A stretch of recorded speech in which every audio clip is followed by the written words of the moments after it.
Hello, everybody. Vinod, thank you for being here today. Welcome back to the GSB. Oh, it's always fun to be here, and it's a lot nicer than when I was here.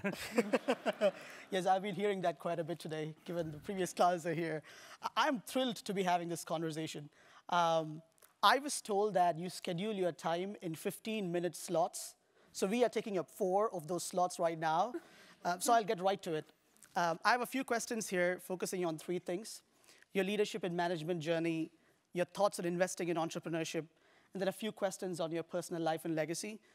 After that, we'll take a few questions from audience and from Twitter. As Dean Salona mentioned, you were the founder and the first CEO at Sun Microsystems. About a year after you had started, you found out that Sun Microsystems was going to be shut out from a key sale. When you heard this, you got on a flight, got to the customer's lobby, and made phone calls refusing to leave until you met with the team. Where does this perseverance and conviction come from? Well, so I have a philosophy in life. Whatever I believe, I should make happen. It's that simple. And if a customer is making a mistake, the customer isn't always right, trust me. And if you want to do great products, don't listen to your customers, by the way. Lots of bad lessons in business school. I used to give a talk in the 80s on why not to listen to your customers. And maybe somebody will ask me a question. That story is, in fact, true. There was a signed contract with a competitor. I stayed in the lobby all day at 6 o'clock in the evening, and I'd taken a red eye out, and I parked in the lobby. I met with the CEO of the company, mostly because he wanted me to go away. By 9 o'clock, I'd convinced him to meet me in Chicago with his team the next day because he didn't want to be seen negotiating with us. The following morning, the day after, at 5 a.m., we signed a handwritten contract because I wouldn't let him leave. Oh. This was the CEO of a big East Coast company, Computer Vision. So we signed a handwritten contract, and life was good. The point is, if you actually believe something, you try your best to make it happen. It doesn't always happen, but it happens most of the time. Most of the business school entry story is also true. I actually learned that somebody had dropped out. That's why I showed up. And one of the nice ladies in the business school office put me in her living room to her husband's chagrin. She was real nice to me. But things do work out if you persist. Not always, but I like to say failure does not matter. It's success that matters. And nobody remembers what you failed at. So everybody remembers Sun. Does anybody know a company I started before Sun that McNeely and I started together? Any hands? I do, but I've been researching you for a while now. What do you think the company is? Was it Data Dump? Or was Yes, there was a company called Data Dump we started and got funded 3 months before Sun. Didn't work out. We started both roughly together. But my point is, people don't remember your failures. And I like to say my willingness to fail is what gives me the ability to succeed. I find most people are so afraid of failing, they don't try and do the things that would be important enough to do. Anything worth doing is hard. And you've spoken in the past about the importance of failure, or the lack of it. You started your first company at age 20 in Delhi, which did not work out as expected. Well, I didn't actually get started.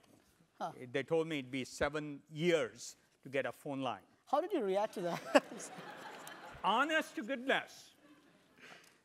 You know, I was 19 or 20, and they told me it would be a 7-year waiting list to get a landline.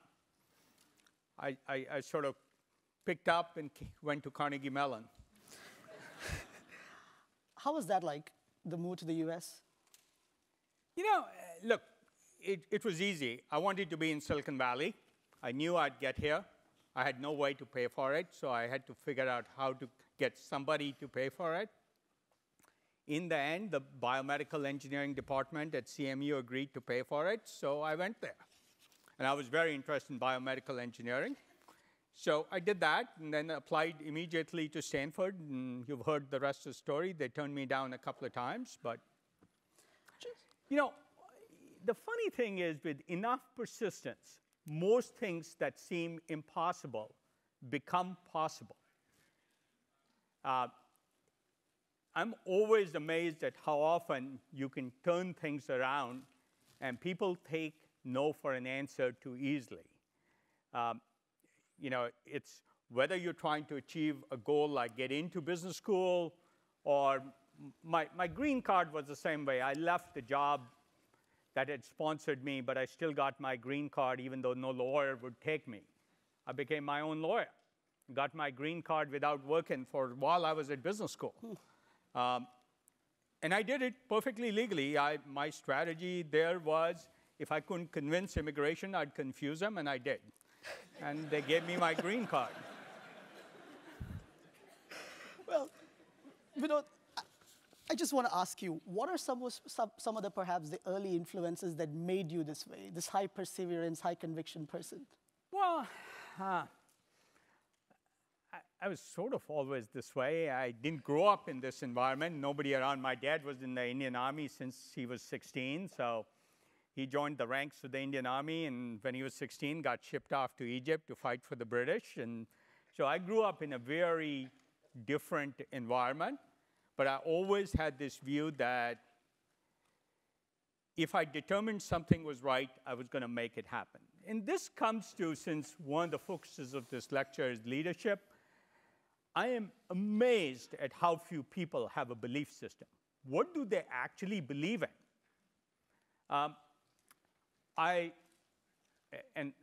Yeah, it's okay to offend you guys. 90% of you will do what's expected of you as opposed to what you want to do. And you know, when I come to an event like this, say, why am I here? Why would I even bother to take an hour of my valuable time? No, it's true. I have to have a purpose.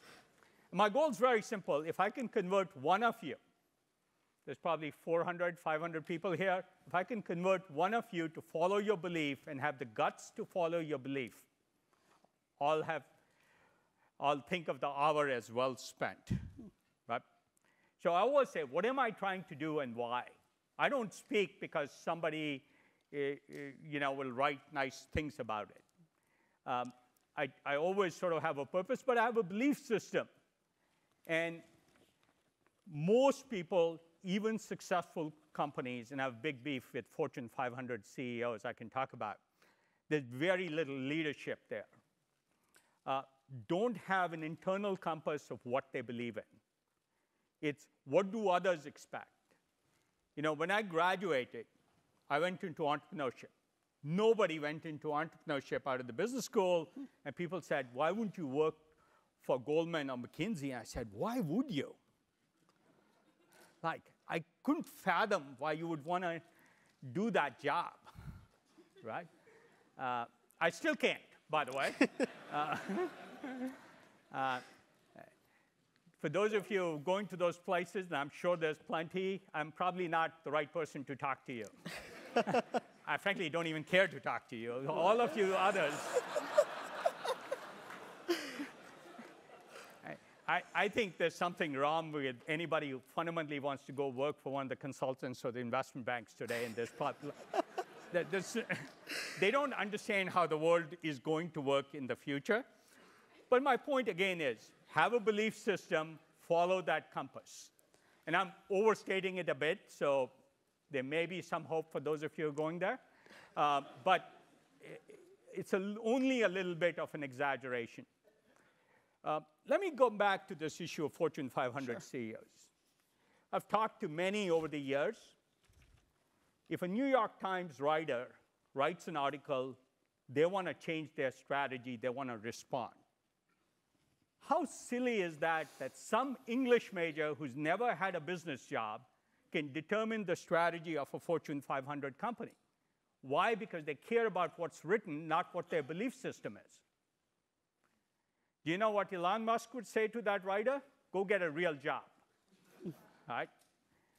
What Jeff Bezos would say, that's leadership, having a belief system, knowing what's driving you to do what you do, not you fitting in to do career enhancement or making it look good to somebody else, whether it's to your friends or to your boss or to shareholders.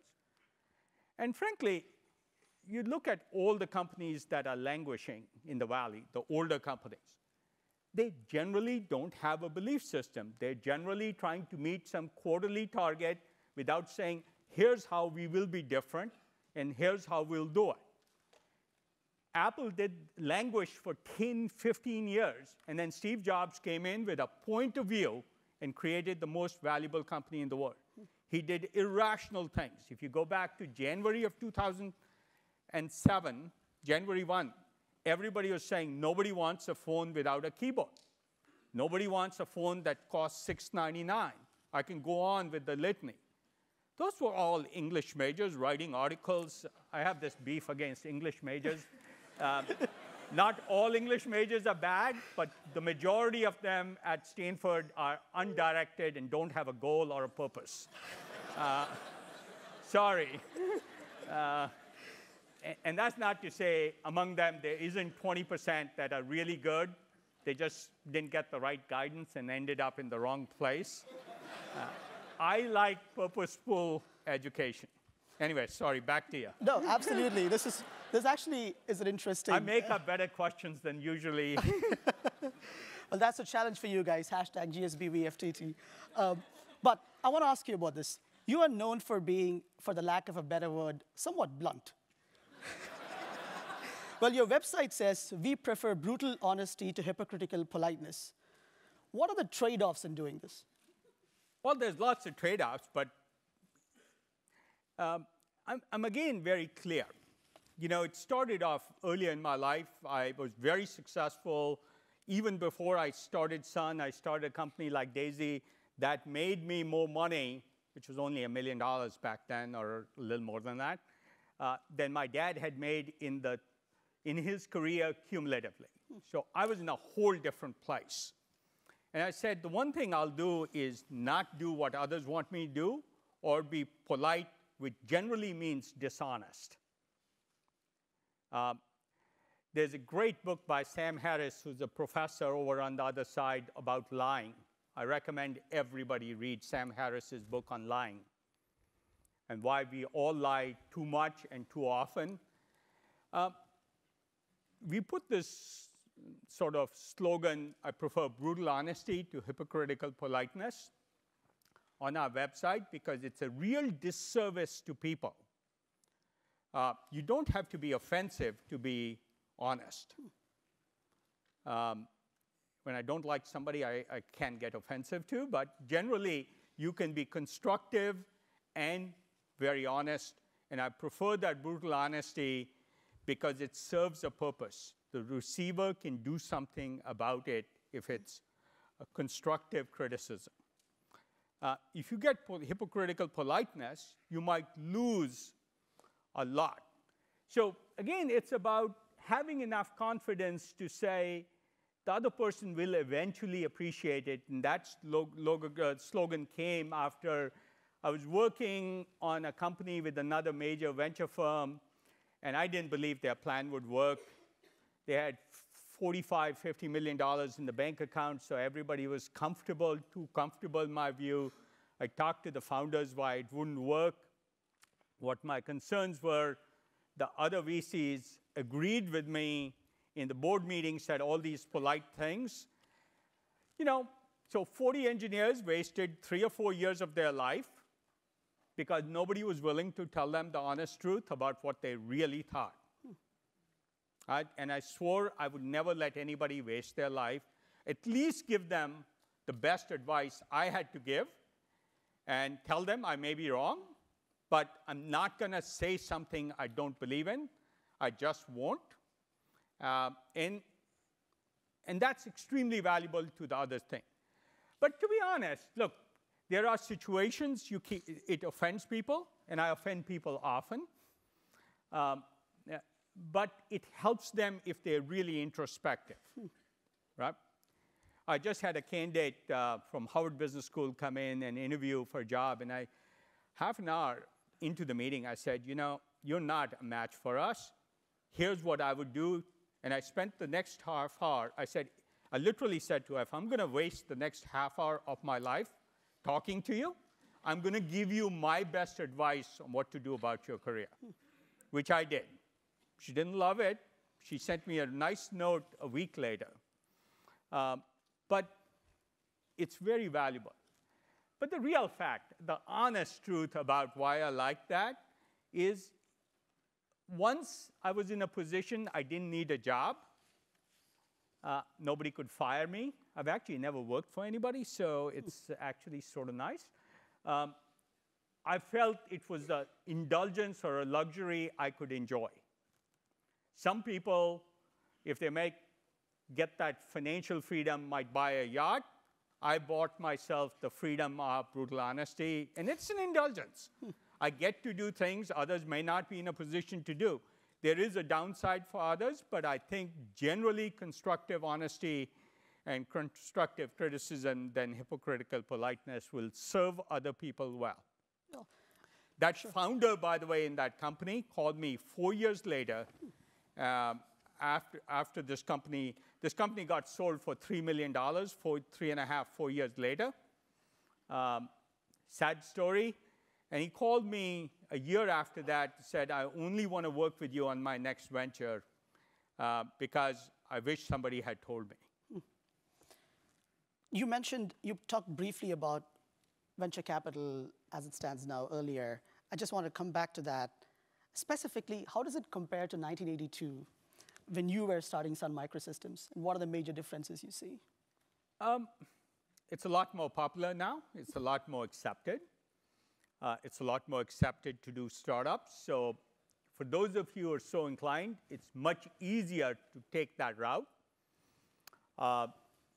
It wasn't back then, so the risk of going the entrepreneurial route was much higher.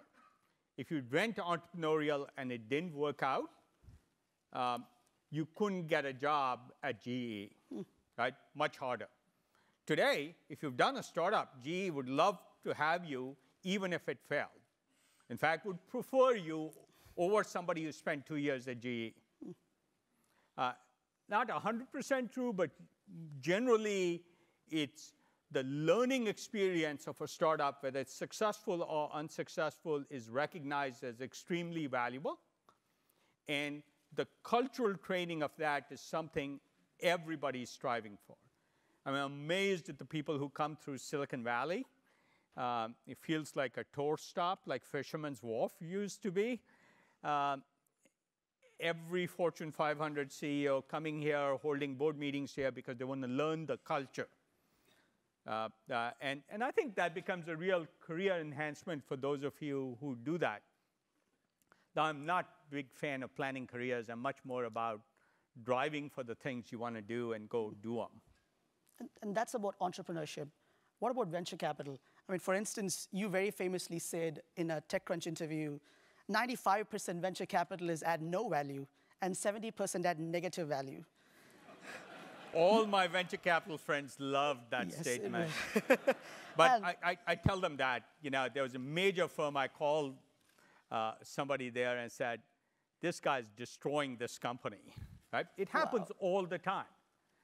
One, look, venture capital has become a big business. It didn't used to be back then. It was a specialty art form. There was a few firms, and most of them, Sequoia was started with Don Valentine. If you know Don, he was an operator.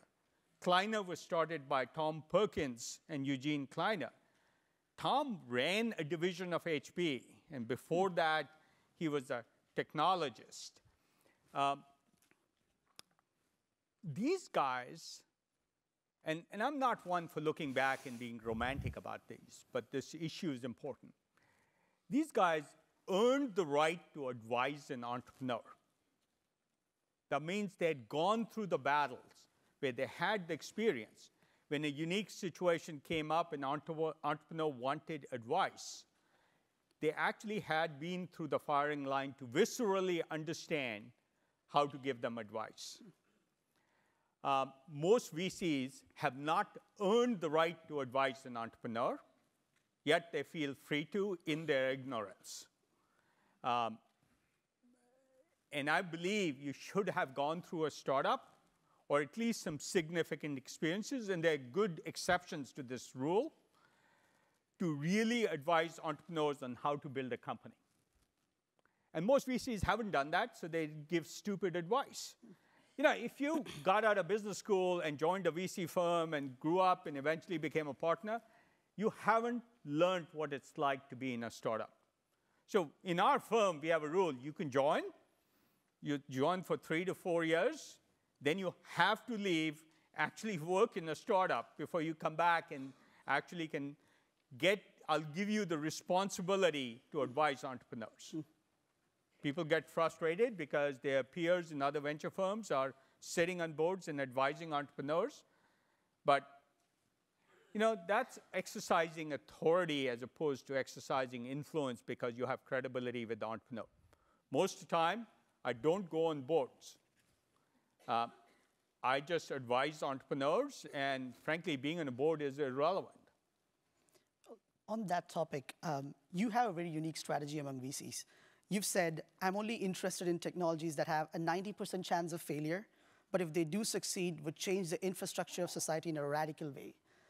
How did you come to adopt this particular strategy? Well, so that's not exactly accurate because we don't mind low-risk technologies. Sure. We invest in that too. But what I want to say is venture capital, if you think about it, is not an IRR business. You take any of the big successes, Google, Facebook, Twitter, you can't predict them. You know, camera like GoPro, can you predict the market cap? You can't. And you can do spreadsheets, so we don't allow any IRR calculations in our firm. Nobody does them, nobody looks at them. In making investments, we never calculate an IRR. Because calculating an IRR, in my view, is creating the illusion of knowing, which big companies are very good at. You tweak some assumption. I did enough business plans to know I can make the business plan do whatever I want, or the spreadsheet.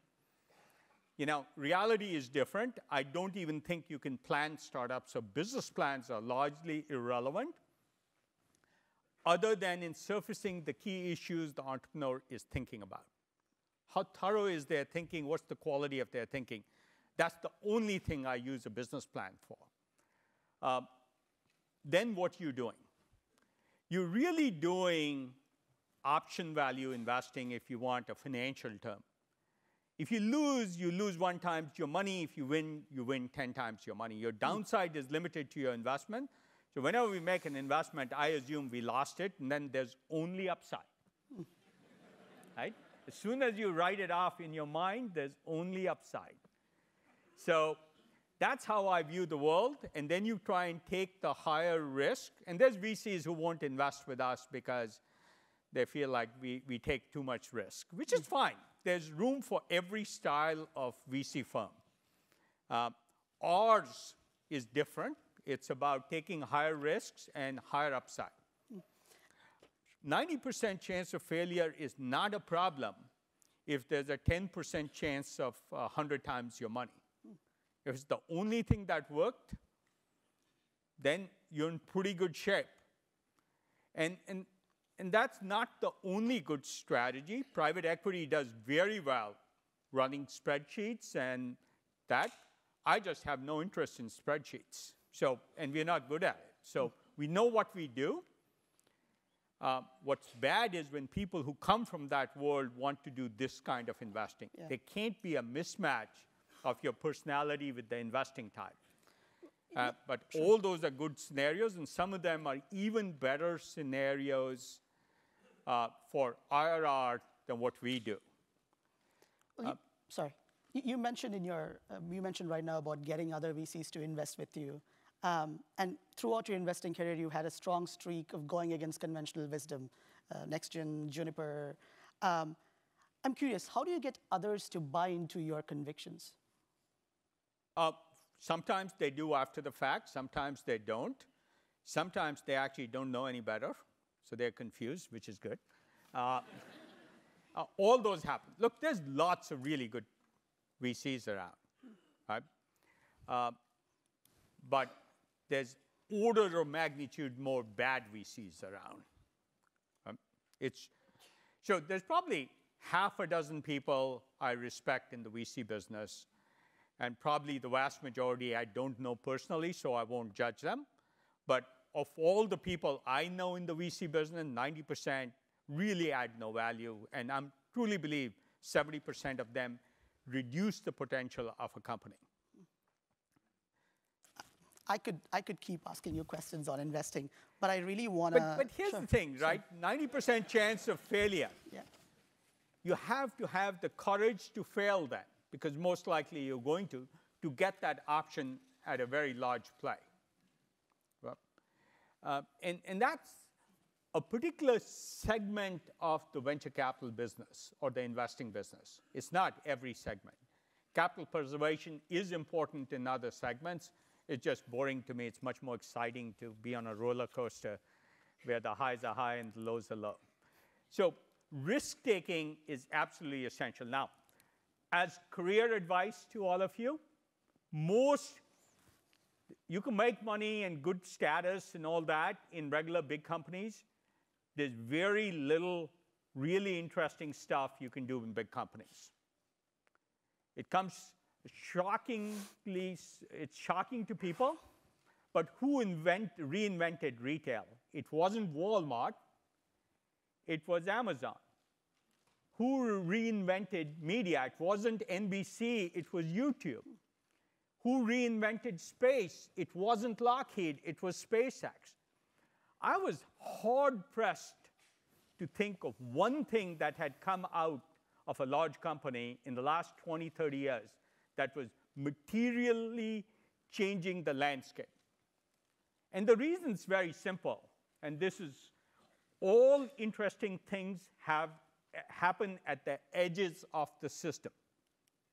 They don't happen in the solid core. And all that you have to do where things are fuzzy, unclear, uncertain. If there's a market forecast, it's not at the edge of the system. If some analyst has a report, it's not worth going into that area. Right? I have a whole thing about analysts. We can get there. Let's actually talk about it. OK, so ask me after I finish this thought. In the edges where things are uncertain is where all the evolution is, and where interesting changes in business or society happen. And unless you're there and learning fast from being there and not being too arrogant to believe you know what's going to happen, you're not going to be in that learning edge of the wave where new things are happening. And as career advice, I say, and that's where failure happens often. You want failure to be small and success to be very large, which is the characteristic of option value. You lose your option price, but you get option value if it's successful. That all happens at the edge. In automotive, there was a CEO of, in fact, I've had 3 CEOs from the 10 largest auto companies come by in the last 6 months. And I said, I wouldn't worry about building a better car. Almost certainly, 10 years from now, a Volkswagen or a Toyota will be a financing entity, not a car-making entity. There will not be the notion of marketing to consumers. The auto industry, as we know it, I think will disappear. Disappear in the sense of IBM mainframes are still around. They're still a business. They're relatively static. They're filling an old need. But almost certainly, the number of cars produced 10 years from now will be less than half of what is produced today for sale to consumers. Now, we don't have enough time to go into why I believe that. almost certainly, and I'm serious about this, I gave a talk at the Stanford Med School, and I said, if I wanted to be a good doctor in 15, 20 years, I wouldn't go to the med school. If I wanted to be a good doctor, I would go to the math department. Almost certainly, every single thing they're learning about medicine will be obsolete in 15 years. So you can join Medtronic or GE Medical and do incremental things, or you can try to learn at the edges where your probability of failure is much high, but the consequences of success are really consequential. And most people in their life, in their business, reduce risk to the point where the probability of success goes higher, but the consequences of success are inconsequential, as opposed to reducing the probability of success and increasing the consequences of success, which is sort of my life philosophy. Trust me, it's a lot more fun than spending 30 years at Goldman. And I like Goldman. That's a fascinating worldview, but I really want to get a question. So let me go back to... OK. I just have streams of thought, but you did ask me to talk about... The analysts and the experts. Yeah, the experts. So Professor Tetlock, when he was at Berkeley, did research on expert opinion. All the analysts you read, all the McKinsey reports, and by the way, Bain and BCG, no different. And he followed all their forecasts. For 20 years, 28,000 individual forecasts from 250 experts, where when the forecast was made, he classified what would be a success, what would be a failure. And the book is called Expert Political Judgment. So all these great studies, the 10-year studies McKinsey did for millions of dollars for AT&T on what would happen to the cell phone business, that's a fun story. Across 28,000 individual forecasts and 84,000 possible scenarios, the average accuracy of the best experts, whether it was Henry Kissinger, Tom Friedman, McKinsey, your favorite economic forecaster, the average accuracy was about the same, to use his words, as dart-throwing monkeys. So if you want to run your life on these forecasts and create the illusion of knowing, great, go do it. You'll follow a path that others will reinforce because you can give them a data quest study or a Bain forecast. Or you can discover the edges where things are happening and changing, know that you don't know, and really change the world. Now, again, bringing back to leadership, it's about having a point of view. It's about having an internal compass. This is a great point in your life to actually decide which one of those. Do you have a belief system, or are you going to do what others tell you to do? Whether it's written up in the New York Times, which somebody wrote up who doesn't understand the context, whether it's a McKinsey report or a GE forecast or a Goldman analyst, or you're going to do what you believe in. And unfortunately, very few of you will do that. I hope I convert some of you to believing in yourself. And the good news is, I actually believe 5% of the people is all that's needed to be even remotely innovative to change society. I once looked at all social changes, not just business. And I looked at a decade, and I said, for people born between 1940 and 1950 or 1950, of all the people born on this planet, if you take the 100 major areas and defined, could you find 100 people in each of those areas from that decade, that generation, who affected change? It didn't matter whether it was music, arts, research in social sciences, technology invention, business. You can't find 100 areas, and you cannot find 100 people that stand out in each of these areas in any given decade. So less than 10,000 people born this decade will influence all of what society does, think, happen. I'd like to say you should try and be one of those people, and none of those people will follow any analyst forecast. They will have an internal compass, they'll have self-confidence in a belief system, and they'll make change happen. I'm very passionate about this, because frankly, it only takes a few people to change the direction of any industry or social trend. Vinod, I think this might be a good time to open up the floor to questions from the audience. So we have Caroline and Ryan on either side with mics. Please keep your hands raised so that one of them can spot you. You can also tweet your questions using hashtag GSBVFTT, and Michelle here will ask your question. Actually, let's start with a question from Twitter. And I want to apologize. I have to leave soon after this, but my email address is vk@khoslaventures.com. If we don't get to your question, please feel free to send it. Thank you, Vinod. And I'll spend as much time answering it as much time as you spend thoughtfully asking the question. That's my rule on email. I try and judge how thoughtful was somebody in sending the email. Yes, sorry. All right. There's a lot of very thoughtful questions on Twitter regarding your belief system. Can you talk about what exactly is your core belief system, and how do you foster that in your team and your company? You know, so I decided very early I wanted to work on interesting things. It's not well known, but I started the first programming class at any IIT. In 1971, we formed a hobby club of 4 people to learn programming, and that was the first instance I know of a programming class at any IIT.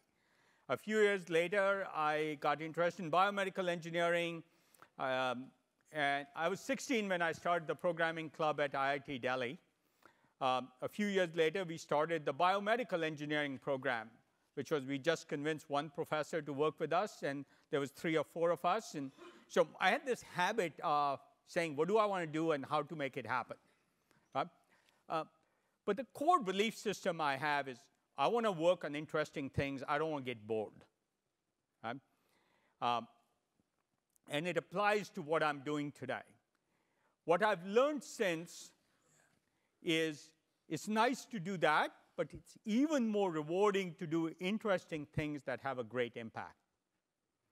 And so I measure impact a lot. We are probably the only VC firm that in the first slide deck, fundraising slide deck, we said we care about our ambition, which is IRR, but we care as much or more about our ambition, our mission, which is to make a positive change. And I've told my LPs, if we get a lower rate of return, but higher impact, we'll probably pick that, because I'm much more interested in that than feeding some pension fund a slightly higher rate of return as long as I cross a bar. It's very clear to me.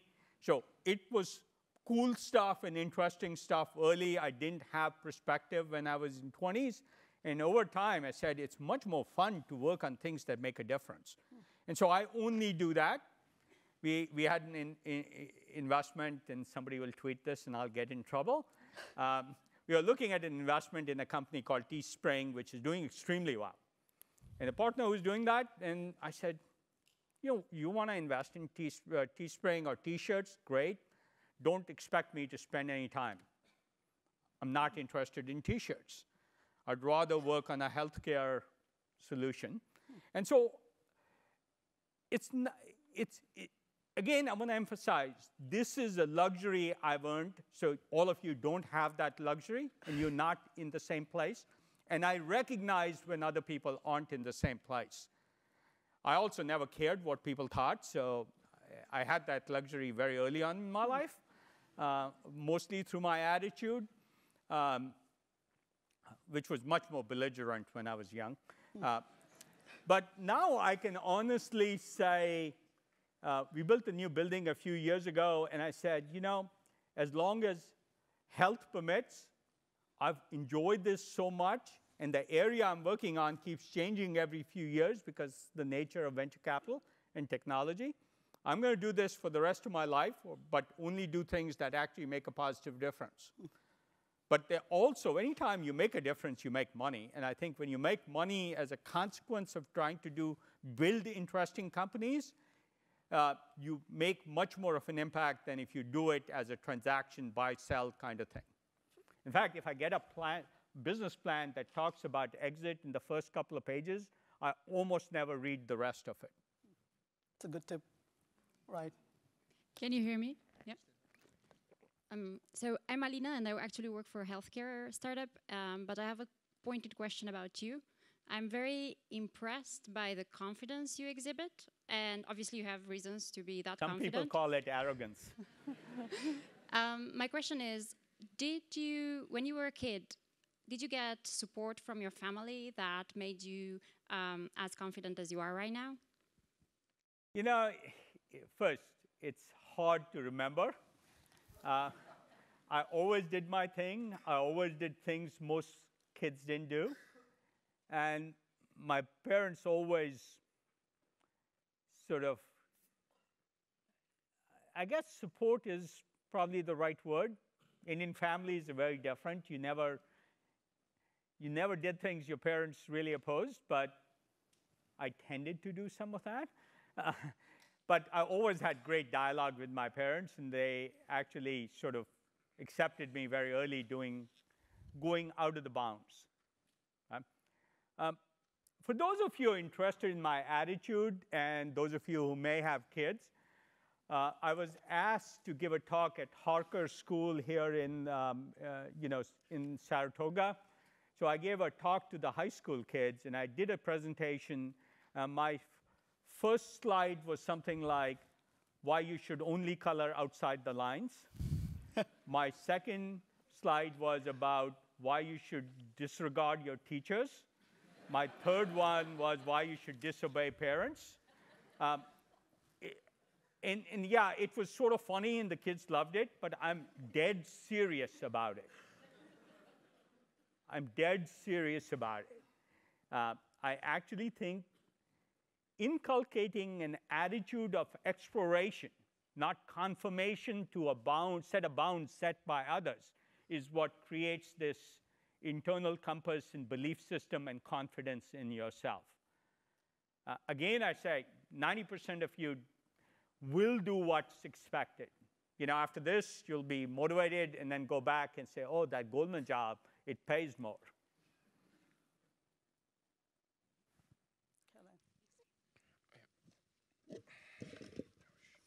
Hi, Neong, MBA 1. Thanks for your speech. I just on the analyst thing that you mentioned, there's the VC field now, as compared to in the past, has become a lot more crowded, and there's a talk of a tech bubble here. In your opinion, are we in the middle of a bubble? And if so, when do you foresee it bursting? Thanks. I know that I don't know the answer. I also know anybody who tells you they know the answer is probably stupid.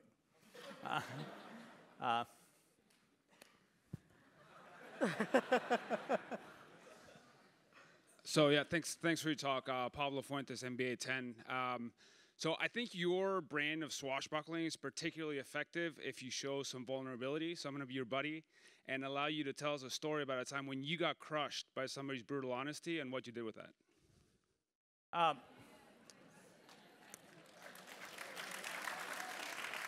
So, look, it would take an hour to talk about all my mistakes. I actually, let me put it this way. In the last 15 years, there's only once in my life I've called somebody and say, I'd like to speak at this conference. And that wasn't a popular conference. It was a small thing in a hotel room in San Francisco, and it was called FailureCon, where everybody who had failed came. And I wanted to speak to this issue of failure. There are so many stupid things. You know, the iPad is so popular. We tried to do it. Probably one of my large mistakes in the late 80s. And I can go into details, and I'll cut it short. what I would say is I'm never embarrassed about my failures. And so if you search on the web for my failures, you'll find lots of them, and you'll find me talking about them. And it's important because given my philosophy, where I screw up doesn't matter because it's a long list. In fact, it's a longer list than my successes. But like I started with, nobody remembers the data dump here. Everybody remembers sun, right? The number of venture companies where I made stupid mistakes. I'll tell you one of my big failures. So if you go back to Sun, 1980s, Sun's logo or motto under the logo was the network is the computer. And these couple of people started this software program that did routing of IP packets or network traffic.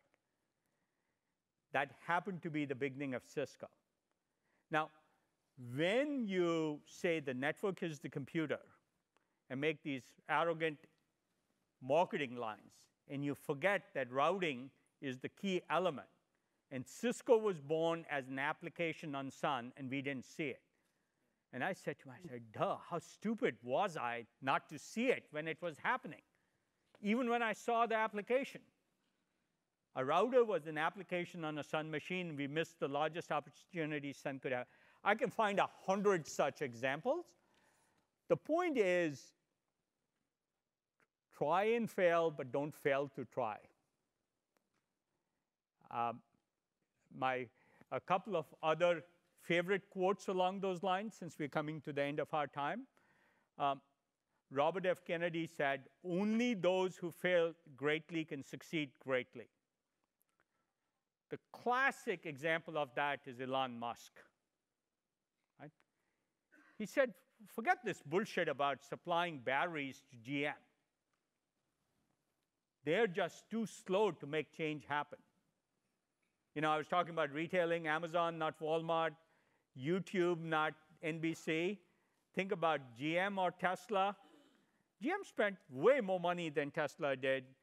NASA and Lockheed spent way more money than SpaceX did. I can go on and on. Every major change. So failure, try and fail, but don't fail to try. Nassim Taleb, in his book Anti-Fragile, which I recommend everybody read if they're setting off on a career as a personal philosophy. Mine happens to coincide, and I'm not talking about Black Swan, but his book called Anti-Fragile. I always love ending with a good book recommendation. I think that's important. So I'm just not embarrassed about my stupid mistakes. I mean, I think that's the difference. Vinod, I don't know if I answered your question. When did I get crushed? By brutal honesty. I mean, I've offended plenty of people. And that, so I won't go into the details because a public company, two public companies are involved, but I was on a panel with the CEO of this public company, and I basically told them how stupid they were, and then there was payback in an indirect way, and that really hurt this other company, and it, you know, literally almost killed the company. Unfortunately, because they're public companies, I won't go into details. So that's an example where brutal honesty really hurt me. I can think of lots of examples. Look, there's plenty of people in the VC business that don't like me because I tell them they're sort of worthless. I do. But again, it's an indulgence on my part. The really good people, I don't say that to. If I don't know somebody enough, I won't say that to them. But if I do know for sure, I do make sure I tell them. More importantly, I tell the entrepreneurs what I think, and they often tell the VC. It's part of life. Vinod, I want to make sure we have time for one more question. Actually, a quick announcement before that. Friends of Roanak from the class of 2010 are welcome to join his family backstage after the event ends to share stories and reminisce. This question has become sort of a view from the top tradition, and every applicant to Stanford GSB is asked this question on their application. However, you were not asked this question in 1978 because this question didn't exist in 1978. It started in 2000s. So here's your chance to answer this question. What matters most to you and why? You know, I think it's sort of, and I won't phrase this in a do-gooder kind of way, and I don't mean it that way. I just find it's cool to disrupt things for the better. And so when I say impact, I sort of feel like I'm being a troll on various industries. And it's a luxury I've earned because I don't need to pay my mortgage. And so I like taking on new things. You know, it's sort of like enough people are mad at me for saying we don't need doctors. I actually don't believe we do. So, but we need a different kind of doctor to do a different kind of thing. And I wouldn't go to Stanford Med School to get the best doctors. I'd go to UCLA Film School because the human element of care is important, then acting becomes important. And that's where most of our doctors will come from in 15 years for the human element of care. And people hate it, doctors hate it when I say to get the most of the human element of care, you need the most humane humans, and those aren't the high IQ people who got into Stanford Med School. Reality. But what I would say is knowing I can make a difference in industries where things are positive is very rewarding. And let me end on the note that I actually like working on things that my 4 kids would be proud of me working on. Right? And there's this question that all of you will face of work-life balance. So let me end on that note. Working on cool things excites me, keeps me motivated. I like to say you grow old when you retire, not you don't retire when you grow old. And as long as you're stimulated and excited in whatever your passion is, and it can be what I do, it could be I want to train a whale. I find that a really hard task. It's a difficult challenge by itself. Maybe it's not hugely impactful for society, but I actually love that example of if I got passionate about that and did that, and it's a really hard thing to do, it'd be exciting to go pursue it. So I like hard challenges. I like difficult things. I like working against the odds. And that brings out my competitive spirit. And now I happen to constrain it to areas where I think I can have a positive impact, but not so much in a do-gooder thing. It's a luxury I can indulge in and makes my kids feel better. So let me end there. Through all of the 90s when my kids were young, I had one rule. This 15-minute thing, managing my time, came from the following. I realized it was easy for all of us to say things and then mean them and not stay true to them. The most important, family. Everybody says the right words. They don't live by them. So what I decided I'd do is get a monthly report of every category of time I spent time on. It could be working with entrepreneurs, evaluating new companies, being polite, talking to journalists, being polite because somebody said, hey, my son wants to talk, have a conversation. I classified my time into 20 categories. One of the most critical lines in that was the number of times I had dinner with my kids at home. And I set an impossible goal of 25 times a month. And it took me a year or so, but eventually I met it. But more importantly, every month I had a report on whether I did or didn't. I do believe work-life balance is possible. You just have to be extremely disciplined about it. I no longer went to the pub, right, or the O. I no longer did baseball games with friends. I only did it with my kids or son. I decided what my priorities were explicitly and then measured it to meet the requirements. I highly recommend you come up with your own priorities and measure them. Thank you all very much. Thank you, Vinod.